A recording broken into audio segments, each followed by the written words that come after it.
49 BCS নিয়ে আমি একটু কিছু কথা বলি। পিএসসি জানি না কোন বেসিসে এইভাবে কোশ্চেনটা করলো। তারা লাল, নীল, গোলাপি এই ধরনের কোশ্চেন করার চিন্তা ভাবনা তাদের মধ্যে কিভাবে আসলো। অনেকেই আছে যে চোখে দেখতে প্রবলেম হয়, কেউ কেউ আছে কালার ব্লাইন্ড, ঠিক আছে। তো আপনি যদি গোলাপি কালারের একটা পেজের উপরে কালো লেখেন, আবার প্রিন্টিং এর কোয়ালিটিও জঘন্য।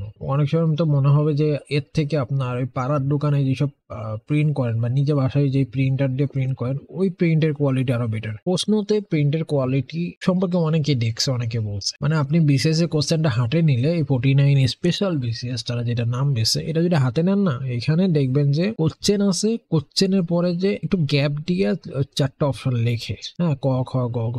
সে কোশ্চেন লিখছে, কোশ্চেনের ওই সেম লাইনেই ক খ গ ঘ, মানে হলো যে এক লাইনের মধ্যে পুরো কোশ্চেনটা কভার করে দিবে, এরকম তাদের চিন্তা ভাবনা ছিল। কোশ্চেন যদি ঠিক মতো বোঝা না যায়, উত্তরপত্র সে কি লিখবে? এখন পিএসসির যারা এইভাবে কোশ্চেন করছে, জানি না তারা কোন লজিকে, কোন বেসিসে এই ধরনের কোশ্চেনটা তৈরি করছে। কারণ একে তো ফন্টটা ঠিক নাই, আর এত গায়ে গায়ে দেওয়ার কি দরকার ছিল? ঠিক আছে, আপনি ওই সাইজে রাখলেও ওকে, বাট আপনি এত গায়ে গায়ে কেন করবেন? আপনাকে পেজের অভাব ছিল?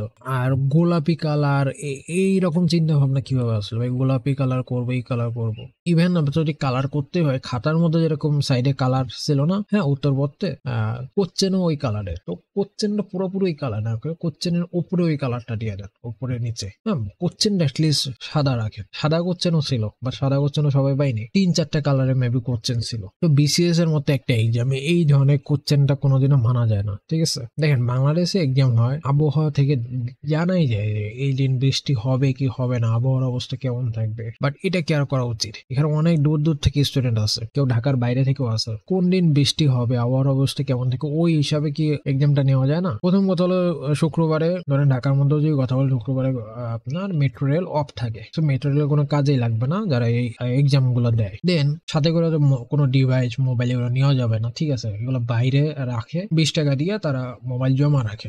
এটা 20 টাকা দিয়ে না, আমরা স্টুডেন্ট এত দূর দূর থেকে এক্সাম দিতে আইতেছে, 20 টাকা দিয়ে কেন রাখা লাগবে? এতটুকু জিনিস কি ফ্রিতে করা যায় না? আপনি মোবাইল ছাড়া ঢাকা শহরে চলাফেরা কিভাবে করবেন? এক্সাম হলে আসতে পাঠাও বা ওয়ার কেউ যদি ভাড়া করে তার ফোন লাগবে, লোকেশন দেখতেও ফোন লাগবে, এক্স্যাক্টলি কোথায় আছে এটা জানার জন্য তার মোবাইল লাগবে। ছাতা তো নিতে দিবেন। কিছু কিছু স্টুডেন্ট আছে যে নিতে পারছে, ওটা হয়তো চেক করে নাই, বাট বেশিরভাগ জায়গায় চেক করছেন, ছাতা রেখে দিয়েছে। মোবাইল ফোন রাখতেছেন 20 টাকা দিয়ে, ঠিক আছে, খুব ভালো কথা। অনেক জায়গায় মানি ব্যাগও রেখে দেয়। প্লিজ এক্সামের সেন্টারে, হ্যাঁ, হলে ঢোকার আগে এগুলো রাখার ব্যবস্থাটাও অ্যাটলিস্ট ফ্রিতে করার চেষ্টা করেন।